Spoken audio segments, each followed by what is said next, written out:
topics and opinions expressed in the following show are solely those of the host and their guests and not those of W4CY Radio, its employees, or affiliates. We make no recommendations or endorsements for radio show programs, services, or products mentioned on air or on our web.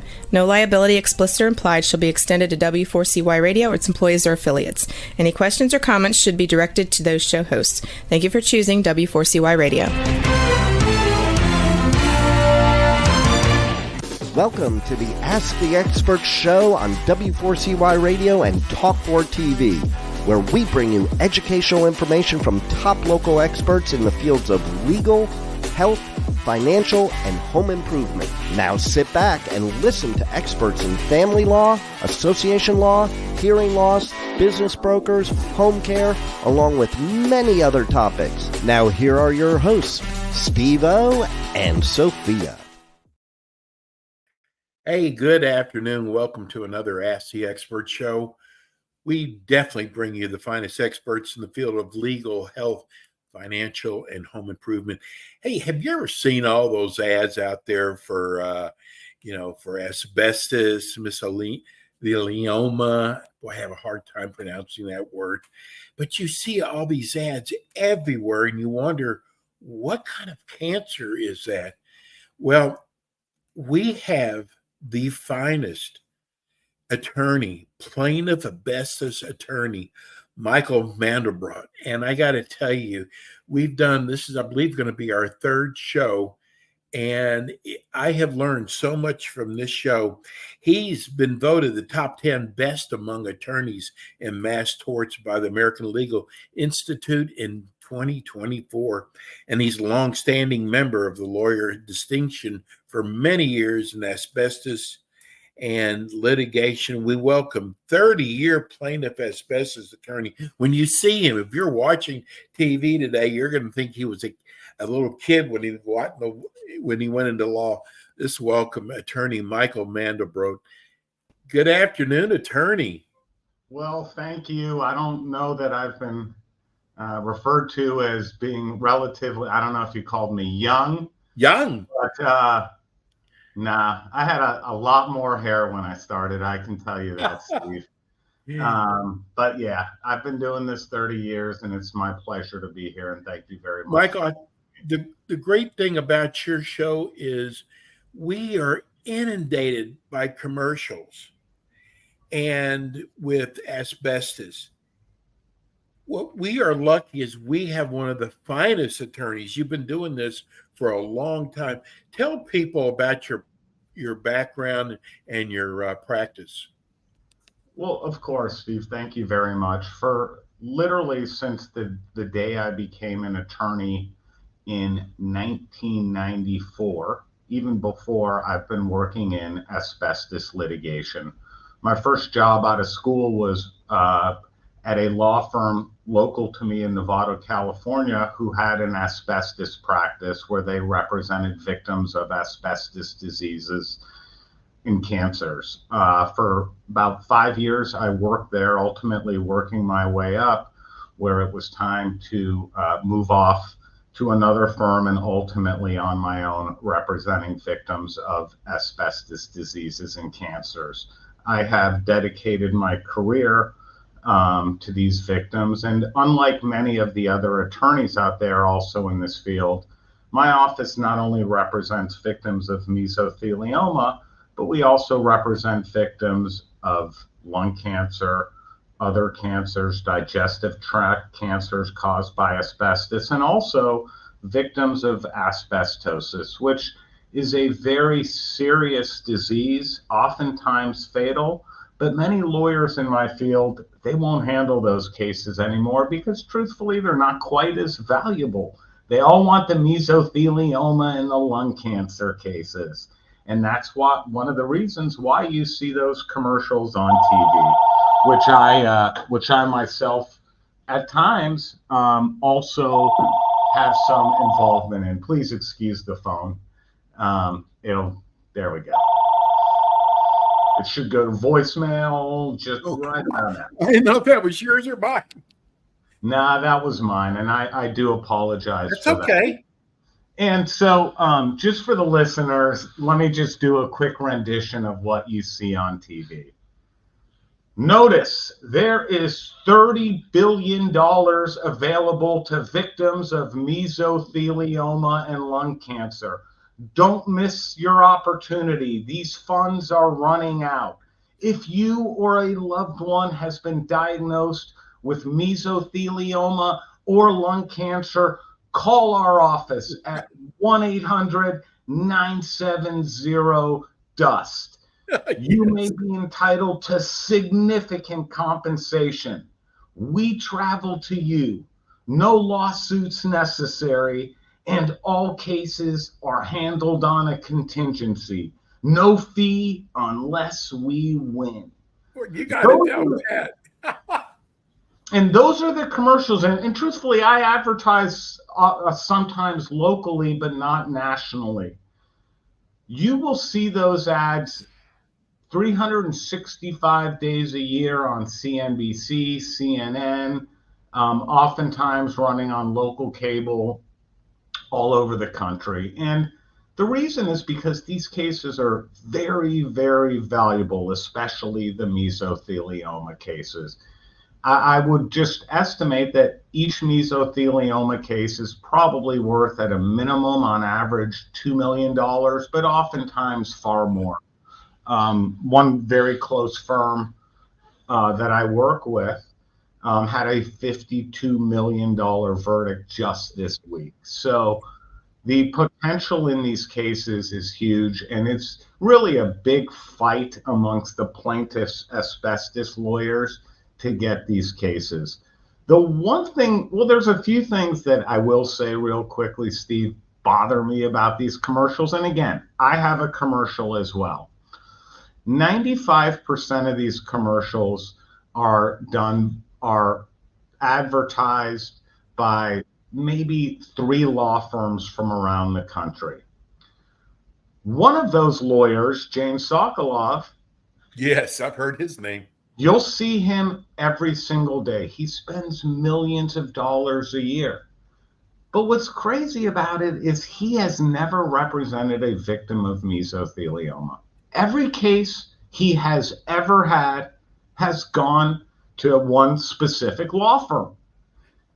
No matter where they live, no matter where they are, those cases, if he ultimately retained them, went to one law firm. And this is a very bad thing for asbestos victims because, one, this firm is located in one area of the country, and they may have a lot of evidence related to that area of the country. But if their client, for example, is located in California, maybe they open up a satellite office in California, but they don't have the evidence or the information to maximize the value of those cases. And so one of the big two of the problems is, one, oftentimes individuals are signing up with lawyers who don't actually represent them. These lawyers end up referring the case to another lawyer. So the lawyer you see on TV, you never meet with, you never talk to, and they aren't involved in your case. Second thing is, some of these firms have just grown so big that it is impossible to work up these cases. My firm makes a point of handling a limited number of mesothelioma and lung cancer cases each year. If we would be unable to handle too many, these cases take an incredible amount of investigation and workup, each one of them. And many of these firms who nationally advertise, they have hundreds of these cases with their goal, to settle with one defendant in 100 cases for what I consider to be a nominal amount, which is great for the law firm, but then each client ends up getting just a fraction of what they should get if their case is handled properly. So those are just two of the issues that I really see with the national advertising, but I've got to keep my toe in the water, I've got to compete, and I've got to keep advertising, even if I can't afford to have the broadcasting publication that these other firms have nationwide. I just have to stay involved and continue to compete with them. And you know what, Michael? I don't think people realize the amount of investment you make before you realize one dime. That, great, great point. Oftentimes these cases are an investment of, to take them to trial, probably close to $250,000 to $500,000 we spend out of pocket. We are always confident, though, that that money is going to come back in the resolution of the case, whether in settlements, bankruptcy trust fund settlements, or through trial. So what I tell people is, in 30 years, I have never sent a bill to a client, and I have never charged a client a dime out of their pocket.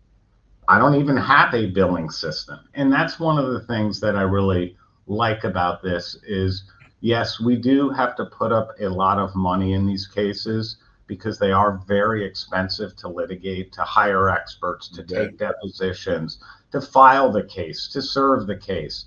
These things are incredibly expensive. Defendants all over the country.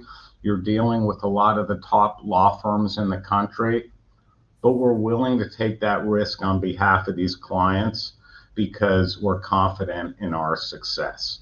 And most of our clients are from lower socioeconomic backgrounds. They can't afford $500 for a case, yet alone $500,000. So we make a point of never making our clients reach into their pocket. These cases are always handled on a contingency. A client never sees a bill. What was the movie that was done out in California with the, was it Bogdanovich? Was that her name? Erin Brockovich? Brockovich. Does that kind of what you do? Absolutely. Very, very, very similar. You've got, in that case, I believe it was PG&E, Pacific Gas and Yes. Electric. But in this case, it's even a larger industry, the entire asbestos industry, harming, killing individuals, causing cancer, knowingly causing cancer to individuals through chemicals and other hazards, and really doing nothing about it until they're ultimately sued or litigated. And it's very, very incredibly similar. The very early cases of asbestos and mesothelioma were very, very similar to that movie. There was another movie, John Travolta starred in that one about 25 years ago. It was called, or about 20 years ago, it was called A Civil Action. And that one as well, incredibly similar, also involved toxic exposures, concealment of the hazards by the company. Very, very similar. I love both of those movies, as a matter of fact. And, if anyone really wants to get a feel for what we do, there is those two movies. But even more importantly, there is a book by his name is Paul Brodeur. He just passed away, Brodeur, I believe. And God, the name is escaping me right now. But it is all about asbestos. And I'll remember the name before this podcast is over. It is all about asbestos. And it really, it's like a documentary of the early cases of asbestos. And it is an incredible book. I know there's someone right now watching or listening to the show going, how would I know if I have asbestos disease or mesothelioma? I mean, what do I look for? Well, most people who typically are diagnosed, the first problems that they experience are breathing problems. Okay. Asbestos historically and traditionally affects the lungs. And, this is another unfortunate thing that I see is that anytime somebody with breathing problems goes to their local physician, typically the first thing that they ask is, have you ever smoked cigarettes? Because most local physicians, truthfully, do not know a whole lot about asbestos diseases, the latency, the limited amount of exposure that can cause disease, and all of those things, are very important into a diagnosis of somebody. And so what we typically see is somebody has breathing problems, they go to the doctor.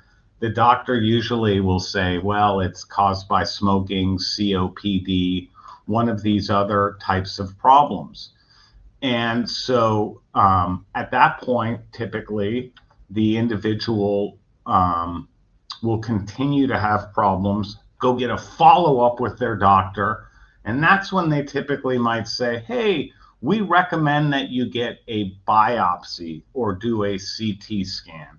And obviously a biopsy is where you typically will find a malignancy or a cancer. And in that biopsy, they can also take out some tissue and test it specifically look at it under a microscope to see if there is asbestos fibers in the actual tissue. And if there is asbestos fibers, in fact, in the tissue, that's what's known as pathological asbestosis. So the answer to your question is breathing problems or, like pain in the side or pain in the abdomen. Those are the first things that we typically see. What about, I'm here in Florida, and we've talked about this before.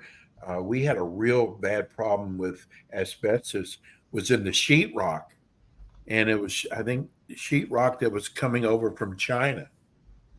Does that ring a bell? Yeah, it does, but it's not just the sheetrock, which is unfortunate. That's the only one that we know about. Very recently, asbestos was banned in the United States completely. Up until literally, I think it was about 3 to 6 months ago, you would still find asbestos in various products, brakes, various different adhesives, other products used in the oil industry. They were still using some asbestos products until they were completely banned. Once asbestos was a known hazard, what we started seeing was a lot of products coming in from overseas, typically China, that did use asbestos as a component. Asbestos hasn't been banned as far as I know in China. It has been banned in maybe 30 countries, but not Brazil, not Russia, not China, very little in the Asian countries. Very, very few have banned it. I think Japan has. What about Johnson's baby powder? We hear all kinds of advertising with that.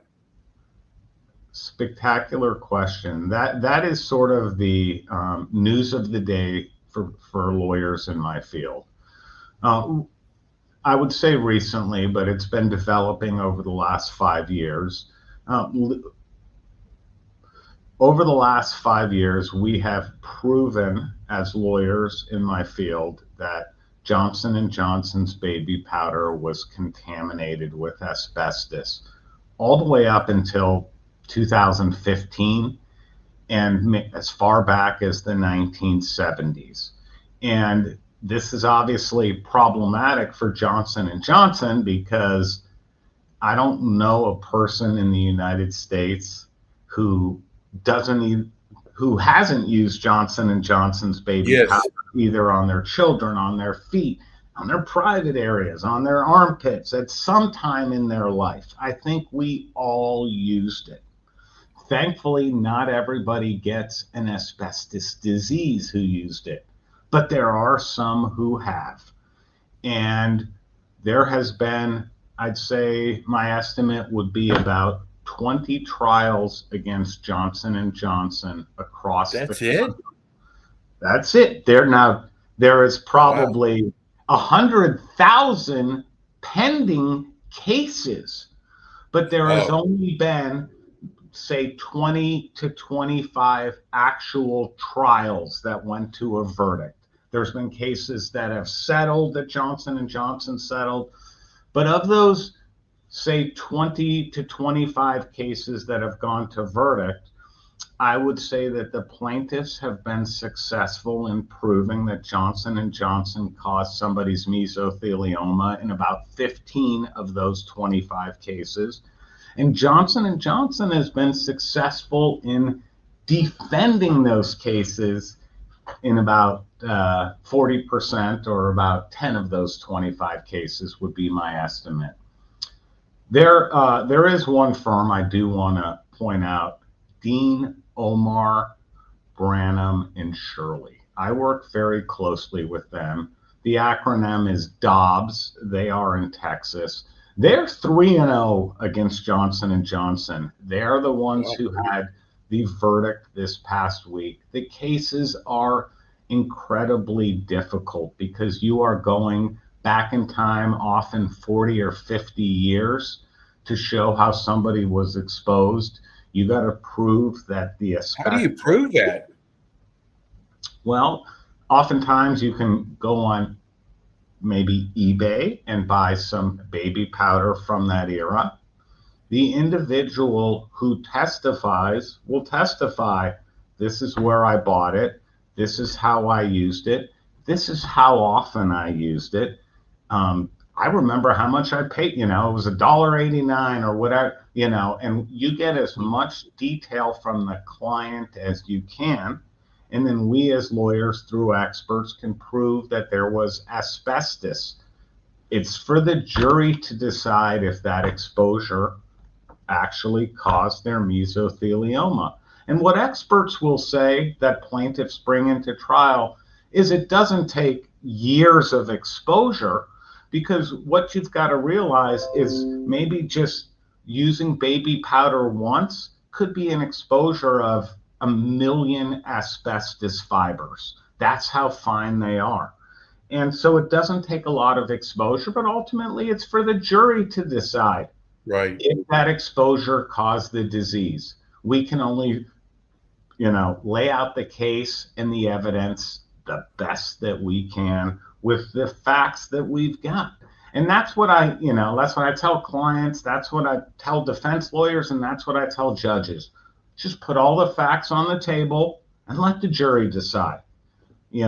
All this thing about excluding this evidence and hiding that and concealing that, it's a big problem in my litigation. I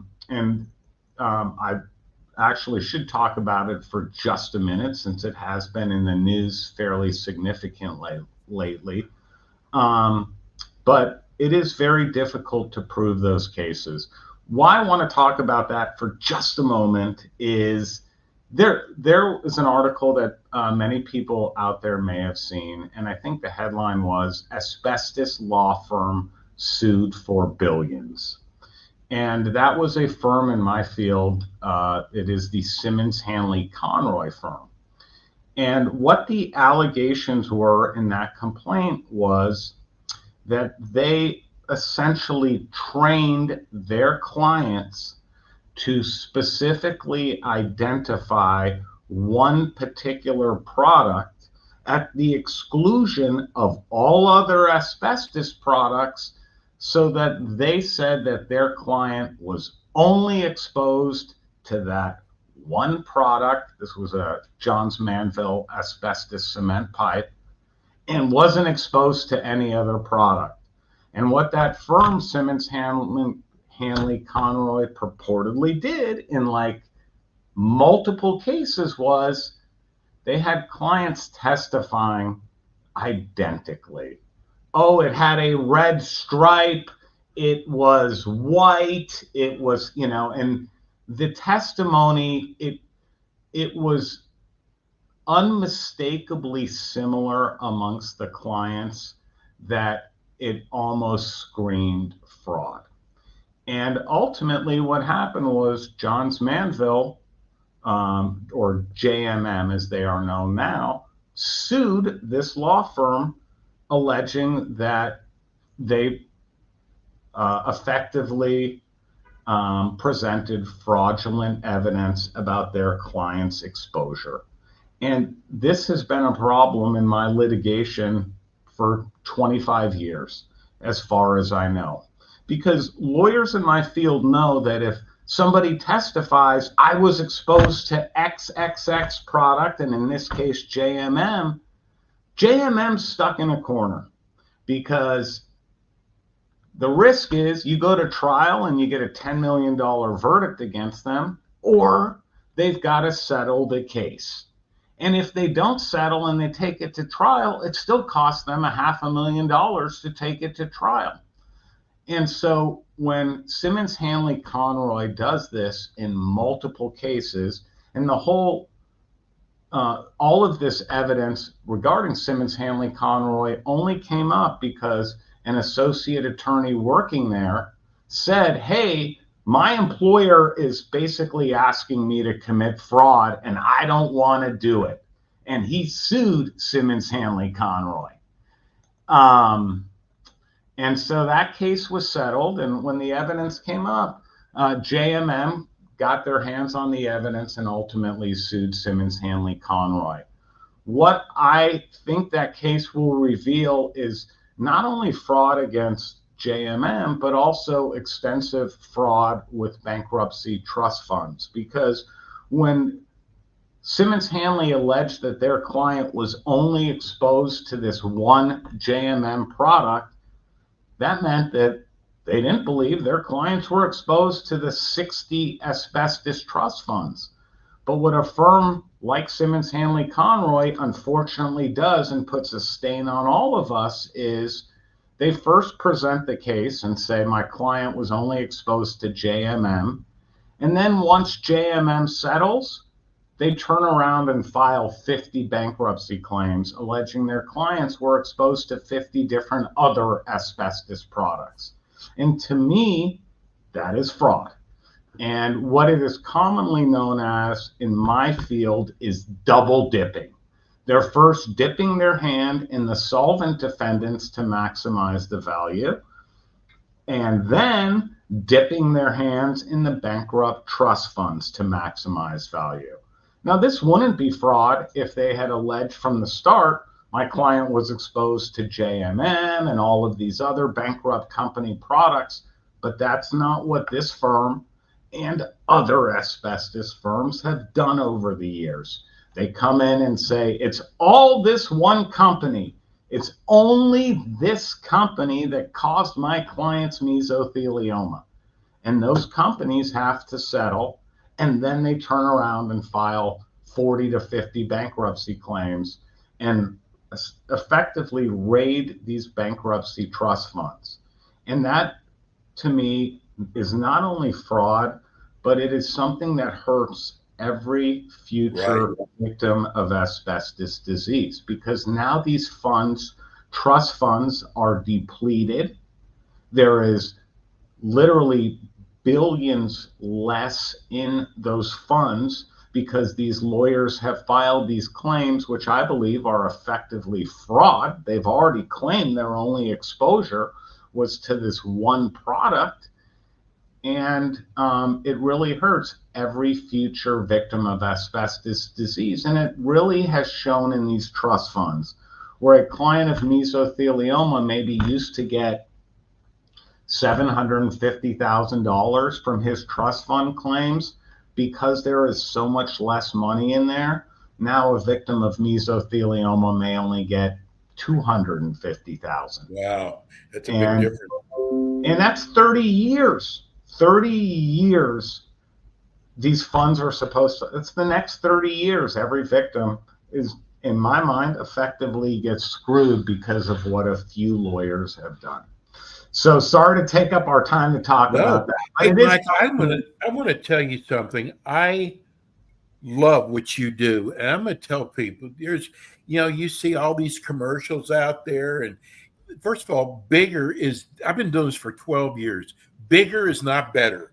I'm going to tell I remember Yellow Page ads. Oh, they had a full page ad. So that doesn't mean they're a great law firm, but this is all you do. And, some of these other attorneys, they've got their shingle out there and they do criminal law, personal injury law, bankruptcy law. This is the area that you've concentrated on. And I got to tell you, when a client hires you, they're going to get your full attention, not be taken in by intake, right? Intake. Yeah, exactly. It's me. That's who they get to meet. Not, oh, we'll send a paralegal out to meet you. One of my secretary will call you. Right. It's me. Quick real world story for you that happened this week.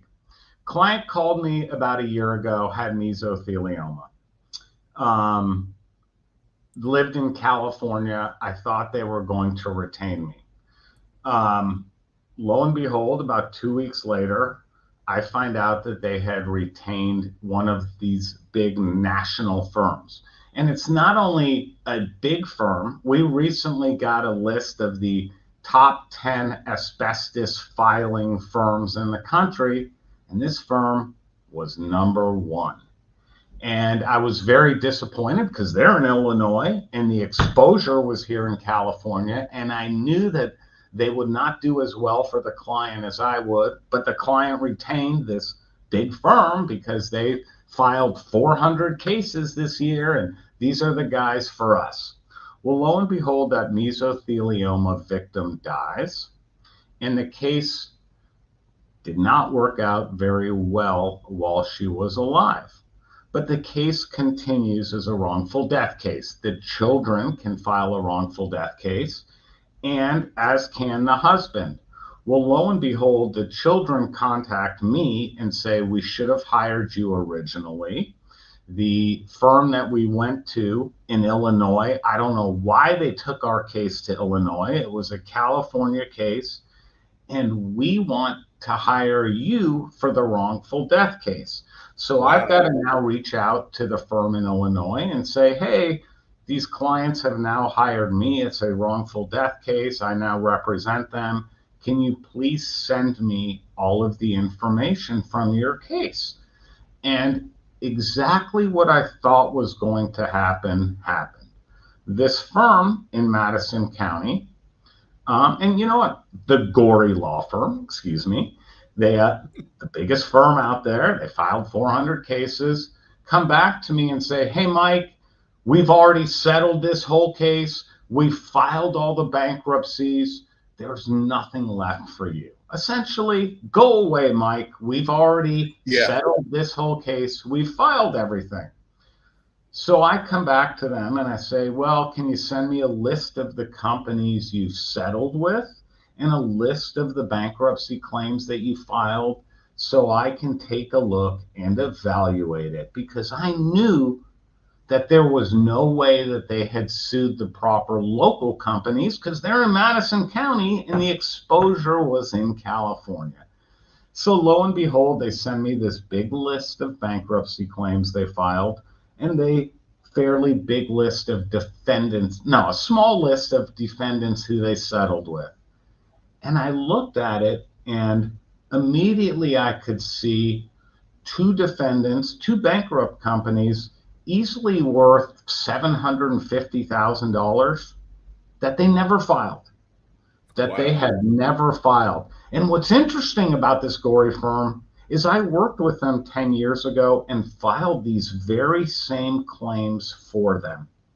And it tells me that once they stopped working with me, that they have never filed these claims since, because this case, it was the most valuable trust fund, easily, like I said, worth probably $750,000. Wow. And they weren't even filing it in this case. And I'm going to file it for this client. And I can go back to these clients and say, hey, Gorey has said they've settled everything, but I know there's still money in this case for you. Okay, so I'm going to take it on, even though you hired them first, even though they said they settled everything.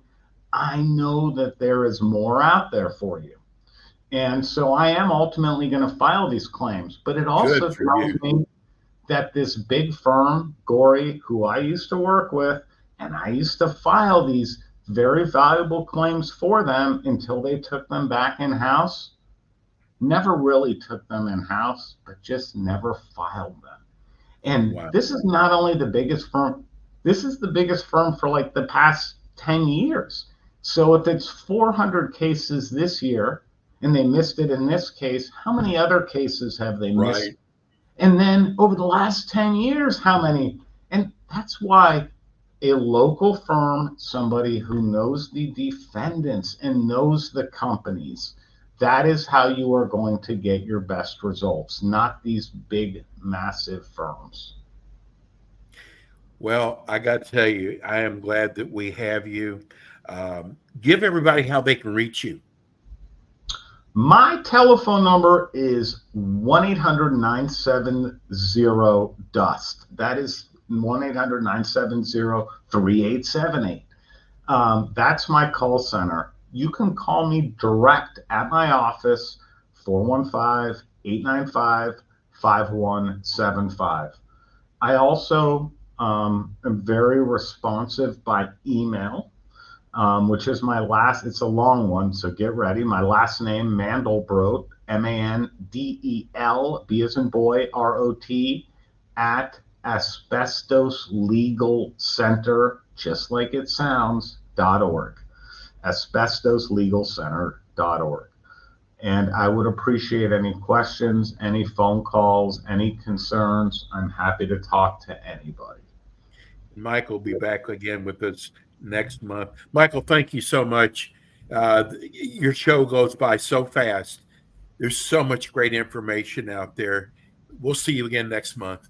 Sorry to do so much talking, Steve. Great talking to you. Yeah, see you next buddy. month. I That's appreciate Michael. it. Take care now. You too. That's Michael Mandelbrot, great attorney. We're going to go to break. We'll come back. We got more. Hold on there. We'll be right back. Thanks for tuning in today to the Ask the Expert show on W4CY Radio and Talk4 TV. Tune in next week and every week to hear more from our experts on personal injury, insurance, air condition repairs, estate planning, Medicare, and many other topics in the areas of legal, health, financial, and home improvement. See you next week.